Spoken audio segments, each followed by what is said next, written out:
everybody. This is me, Patricia Windrow, at the Cable Easel, with my program which is devoted to painting and drawing from life. Sometimes landscapes, sometimes portraits, sometimes still life, sometimes flowers.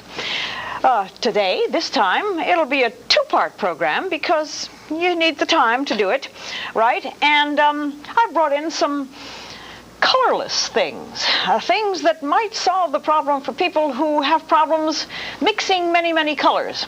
It's sort of an experiment, and it's kind of a companion piece to some that I did before. Namely, I did a study in red, and I also did a study in yellow, and maybe I believe study in green. This one is a study in black, which is not as somber or as funereal as you might think.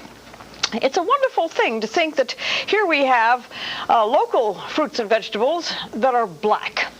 They may be taken for granted in the market when we go by, but here they are, all assembled, and so this is a composition which I have called black and white. It's obvious why. These things are available naturally, and they present a problem. But they are also got a good side to them, is that the problem is that you don't have to worry about too much color. So the first thing that I do with a perfectly blank canvas is naturally to lay it out. As in landscapes and in still lives and flowers, you have to place these things. And so the first shot out of the bag is going to be placing these items. This is a parade picture. It's things that are next to one another. It's an interesting shape because you want to kind of get away from the rectangle. This is a long rectangle, and I believe that it's probably an interesting idea to have these things. First of all, they fit nicely into just about anybody's decor and home. And they are also a challenge as to how do you make something interesting when it's long and narrow. So what I'm doing is laying this out as usual on my prepared canvas, which is got a sort of a primer on it so that it'll last more than a couple of years, and also the business of putting together these items. They may seem very sort of silly to concentrate on this color scheme, but I try to hit all kinds of problems because the live program enables me to talk to people, and they ask me questions about their problems, and that's the only way that I'm going to find out how people are faring out there. Well, the placement of this obviously is my point of reference. This is from here on, everything else is going to be positioned to match it. So the little black plum is in the cradle, or in the kind of the armchair of this eggplant, and placing it there will give me the ability to figure out where the next one goes. The next one is approximately down from the front of the eggplant, and the important thing is to get the eggplant the right size. Now, all of this is erasable. If you work with tinted turpentine, you can erase this with a cloth and a little bit more turpentine. So if you kind of mess up the first placement, you can always go back and do it and replace it properly. Proportion is what all of this painting business and drawing is about, to make the proportions correct. If they're not correct, you're in terrible trouble. The shell is maybe whimsical on my part to include shells, but you know, when you're creating a painting, there are no rules. You can follow your own heart's desire, and the shells are the introduction of white on my composition, which I've chosen to do this morning, which is also called in the trade a limited palette. It's obvious what that means. You do not need a tremendous array of color, but you do need certain ones that you may not be conscious of, and then you need reds, and you need greens and yellows and so on for this particular apparent conglomeration of colorless objects. The challenge is more fun, I suppose, than I can describe. So hopefully, as we go along, I'll be able to kind of let you in on what the challenges are and how you solve them. The placement, of course, is what I'm doing now, and that's the point. Some people call me up on my show and say, I don't know how to draw, but I want to paint. Well, my reaction to that always is, you have to draw in order to paint, because you have to know where to place these things, unless it's abstract painting, and then there are no rules there either. So I'm being very loyal and faithful to what I'm looking at, namely this bunch of grapes, which I have kind of altered to my own liking. It was much fuller than this, but it was occupying too much space and too many grapes, and it's a little bit boring, so I took some off. This is perfectly permissible when somebody is composing a picture. Like a composer of music, you can take notes in, put notes in, or take notes out, whichever happens to suit the composition at the time. The introduction, of course, also with this kind of bit of silliness is this little bleached bone, but that also is what's taking care of some of the white. It has nothing to do with the painting, but painting is and composition is all a question of what the painter or the artist wants to introduce. And originality, of course, helps a great deal. If you can come up with an original idea, you've kind of beaten the game. I'm drawing the shadows in now because, as I've said many times before, shadows anchor everything to where they are sitting. If you don't have shadows, they are just free floating spirits on a canvas, and they don't have as much credibility as they do if they are in fact anchored. So of course the eggplant has got a wonderful big one back here. The multiple lights in the studio make for double and triple and sometimes quadruple images, which I'm going to eliminate. I'm merely going to use the ones that look as though they're coming from one source of light, because the chances of anybody painting in any other environment but a television studio means that they will have one source of light, not all of these multiple ones. So if you see on the monitor, as you're looking at this composition, many shadows, the explanation has just been given. Well, actually, yes, you do see many. As soon as it flipped to that, then you are able to see that it has many shadows. The little final tag, which is over here, is this shell. It may be pulled in a little bit to fit, because a long, narrow picture can sometimes be just too long and too narrow. So I pulled it in to fit. It may not be as good a composition, but it's going to nevertheless try to fit your things into the space provided by your selection of canvas. If you don't fit them in, then you will cut something off, and then, in my opinion, it's an unfinished picture. As I said, this is going to be part one of a two-piece composition, and the first part, of course, has been, it has to deal with the beginnings of any painting, and that is the layout. Well, I'm going to now start to apply paint to canvas. I think probably as time goes by, towards the very end, I may put a background in, but what I'm dealing with are these black objects on a pale background. I will, of course, deal with the largest one of the bunch, because that is going to determine also the color focus that I'm going to be dealing with. Now, eggplants are, boy, they're homely. They are dark and fat, and the best thing about them is their shine, I think, and of course what's inside after you've done something to them.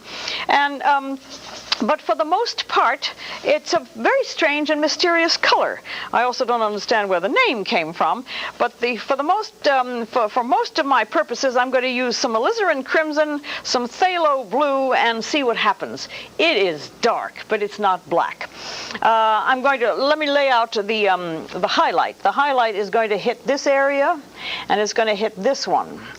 Also, when you're dealing with this, you have to understand the texture of the piece and the texture of, now, you see I'm applying this color, and you wouldn't dream that this is not black, because it is so very dark, but it is not black. Black is a rather dead color, and it doesn't give much interest to what happens when you begin to see it in large quantities. So the use of black should be limited to, almost nothing that I can think of right now, except possibly if something has been burned by charcoal, which is what black, of course, is.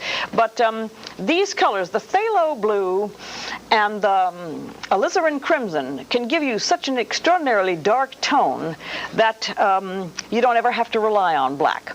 So here I have, and as you can see, some of the dark red is shining through. There is something of a glare on this canvas, but I'm sure that it won't be too worrisome. And then there is a very faint highlight here, because the skin of this object is so very smooth. You don't really find it in many other vegetables. This is the one that is truly smooth. It's almost glass-like. Well, actually, it's almost skin-like, which of course is what it is. But as you can see, the need to mix colors is not very demanding. You establish one good basic dark color.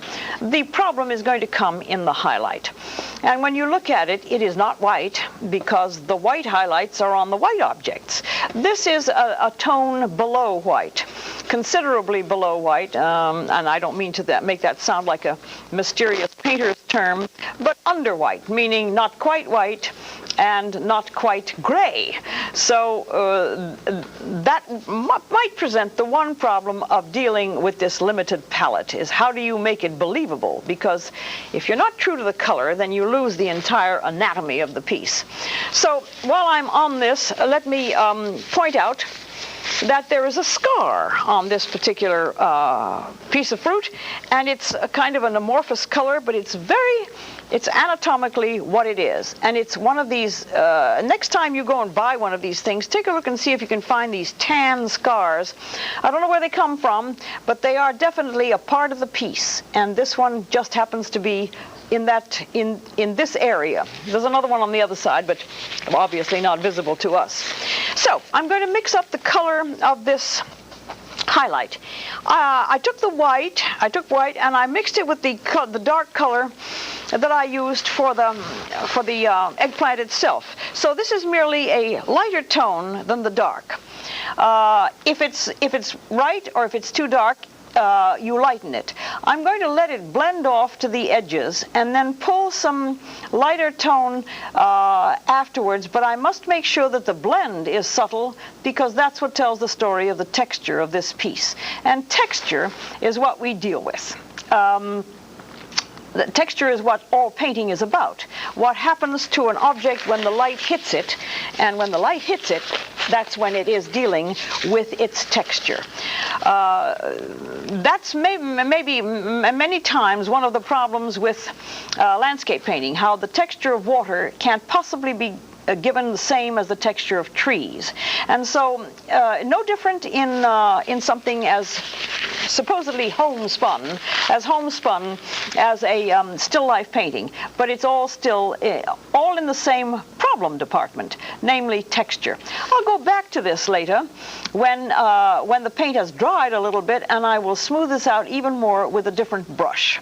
But I'm applying these highlights now because I need the time for this to dry. This is something that I don't talk about very often, for a paint to become of a certain texture so that it'll do what you want later. It's the best I can do is to demonstrate and to just sort of talk about it as I go along. The smoothness of this is vital also, because this is not it's not glass, therefore it can't be a sharp highlight. The one that is below it is even darker than the other one, but it's nevertheless there. So even though maybe we don't see it because the subtlety may be too pronounced for the camera to pick this up, I have a feeling that it will in fact be very noticeable that this is just a lesser highlight, but still there. Sometimes I see things at an only slightly different angle than the camera, but that can't be helped because I'm, after all, the camera is not, after all, inside my head. It's only slightly to the left. But for the most part, this is a very accurate positioning of the camera and the object, and being able to see what I see. That's the point of this show, that the camera is my eyes, or whatever. Here's the big fat brush that is kind of, well, it's sort of hairy, and it's the one that is going to enable me to smooth this out and make the texture what I hope will work. Later, at the end of the program, I'm going to hold this up in an area so that we don't get these intense highlights of the oil. Oil is, after all, the basis of these colors, and it shines, and it's you virtually cannot help but see the reflections anywhere. Even I see the reflections, and they're even distracting to me. So let us say for the moment that that's about as far as I will go with this particular texture. There is a scar in it, and maybe I can just pop that in here right now and see if I can pull that off. There is a scar here that is quite dark, and then there is a highlight before that scar. All of these things are really extraordinarily interesting to people who are in the business of looking at this eggplant so closely, as if it was, well, as if it was an object such as somebody's nose or eyes. But it is the anatomy of the piece which I'm after, and so you pay attention to all the details. The frozen picture has got 2 blemishes here. Anyway, For the most part, let's go on to the rest of this piece. A dull and subdued green, which is the only evidence of color besides the stem of the grapes, which is going to be seen in this composition. The selection of these things is always interesting to me, and it also should prove of some surprise to the people who are watching this, that you should certainly not rely upon the ideas of the books that you will find in libraries on art and how to paint. I'll go on a little bit further about this in a moment. Let me just take a very short break now for the convenience of this programming. So we'll be right back. Don't go away.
Now, back to the eggplant.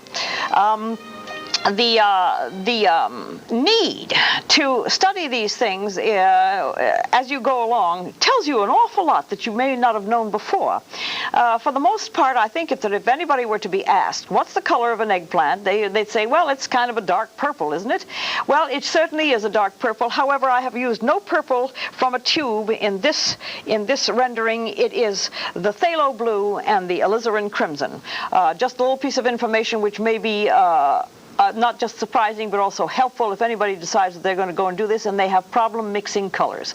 I'm always very sympathetic to people who find problems or difficulties mixing colors, because color is the point of this kind of painting. One concentrates very carefully on the accuracy of the color. So whatever I can do to help in my conversation to tell you how I'm doing it or what I'm using is what this is all about. I don't ever intend to be able to just go off and say, well, this is how you do this, is how you do that, with no explanation as to why I'm doing it. This is the little sort of pale nub where they cut this piece off its vine, and it's important to put it in there. It's a kind of a colorless thing. It's a sort of, well, it's got a little yellow ochre and some white in it, and it's very important to tell people that that's where it all takes place. If you eliminate little details like that, then you have not really upholding the business of being a realist painter. You have to put the blemishes as well as the apparently unimportant details. Well, enough time on this. Let me carry on to the grapes, which are going to take some time and may or may not be of interest to the viewers. However, painting the grapes is not as complex and as terrifying as it might seem.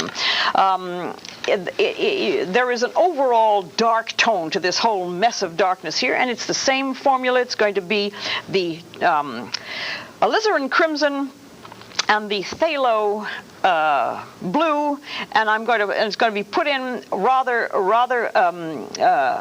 well, in a very interpretive way, and with plenty of my Maragé medium and turpentine to get this in. There is such a limited amount of time that I need to find shortcuts, but I don't want to make the shortcuts seem that that's the way I do it. The shortcuts are to show you the process. And, well, that brush is all wrong, so let me find another one. This one is probably better, yes. shortcuts and things like using huge brushes is not what I'm after. I'm after trying to get as much onto the canvas as possible while I'm talking, and so that you'll see how it goes. Now, grapes have something on them called a bloom, which is that strange gray substance. Why it's called a bloom, I don't know. I'm not a botanist, and I don't understand. But that's the name that is that pale gray.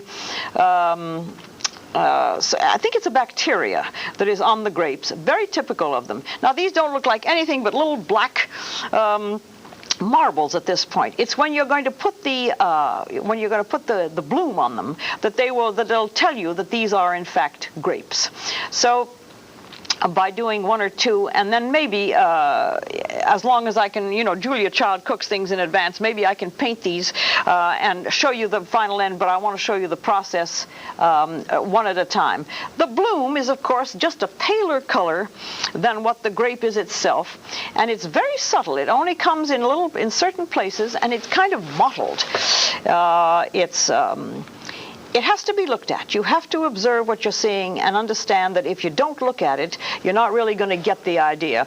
The monitor is showing some bloom, there's some on here, and next time you pop a grape into your mouth, look at it for a moment and see if it's got this gray tone. This is the way I find out about all these things that I think are probably not very important to an awful lot of people, but boy, when you're trying to make a grape look like a grape, it's important. So doing this in my studio, I would refine it a good deal, but I think that to make the point, I can leave it such as it is. The highlight on a grape is going to be far more intense than it is on the eggplant, because it's even smoother than an eggplant, and they are also, I believe at this point, wet. If they're wet, that means that the highlight is going to be extremely bright, and so it's going to be almost like a little light bulb on each one of these. The multiple highlights are again a problem, because we're here in a studio with tremendous amounts of sources of light, which is something that you probably won't run into in your painting time. But this is virtually the way you would approach these grapes. The entire group of them is sort of black. It's got no time in between. So in here it would be dark, and then you could delineate and try and show the one that's behind here. Maybe you could leave a little bit of a line, but actually you should be extremely faithful to this little group, so that you would avoid, as I keep talking about, the great dreaded question from one's viewer, which would be, what is that supposed to be? It is as devastating a question as somebody saying, you just made a point, but you've got parsley between your teeth. You want to avoid those situations, and the situation whereby you're working from life, you'd better make sure that people see immediately what you're trying to say. And what you're trying to say is, I'm not painting a group of little black marbles. I am painting grapes. So it may strike you as funny, but it is not funny if you are the one that is the recipient of those horrible questions. The worst phase of painting where you get that question is in portraiture. And you've done somebody's face, and then somebody comes along and says, who is that supposed to be? So, letting you in on all the pitfalls of being a painter is probably of lesser interest to you than to me. However, I thought I'd let you know about them, what we go through. Life is not all just the business of sitting at an easel and painting pretty pictures. It's putting up with what people think of them. If it's hot, get out of the kitchen, and so I have not learned that. Anyway, I'm putting the rest of the blooms on here. This one seems to have a nice bloom on this side, which separates it from the other one, so there's a convenience there. And as you can see, there is some understanding of what's happening underneath here. Let me see, is the one back there? Yeah, there's a little bit of a reflected light on this one, which separates it from that dark one in the background. All of these things may or may not strike you as important, but I think that if you were doing compositions such as this, you would find this this information quite helpful as you would go along. When I have a live show, this is the kind of thing that I like to hear people tell me about, that they have in fact heard what I said and found that what I said was actually of some help. As I said earlier in the program, this is going to be a two-part piece. I'm going to promise not to touch this after this program is over, and I will not do any extra painting, and I will not do something that I have not shown you. It's all going to be actually exactly the way I do it in front of your eyes. No magic white and no magic black, no magic anything, just the business of observing these things as carefully as possible and then transferring them to this dimension, which is, as everybody knows, the second dimension. So as the program begins to wind down to an end, I think I'll just sort of introduce the other green area on this nice little piece, and this one can be nice and bright because it is transecting. I put it this way, I'm very tricky. I set this stem up against the darkness of the eggplant so that it is very visible. This is probably falls into the category of composition. Composition takes place when you set up these still lives. The selection of the material, of course, is important, but when you place them, that's when the real painter begins to do his most creative work, is to compose it. Just like notes are notes, but when the composer of music puts them down, that's when he has become the real creator, the composition. And that's what I'm dealing with here, is the composition of these pieces. Well, as I always lament at this time, the time for this program has come to an end. I hope that this great big piece behind me I can talk about the next time, in case you wondered why I was sitting by that huge rose. It's got a point. This is me, Pat Windrow at the Cable Easel, bringing you, I hope, an informative program of painting and drawing from life. Do tune in whenever you see me scheduled, and I appreciate your watching. Bye-bye.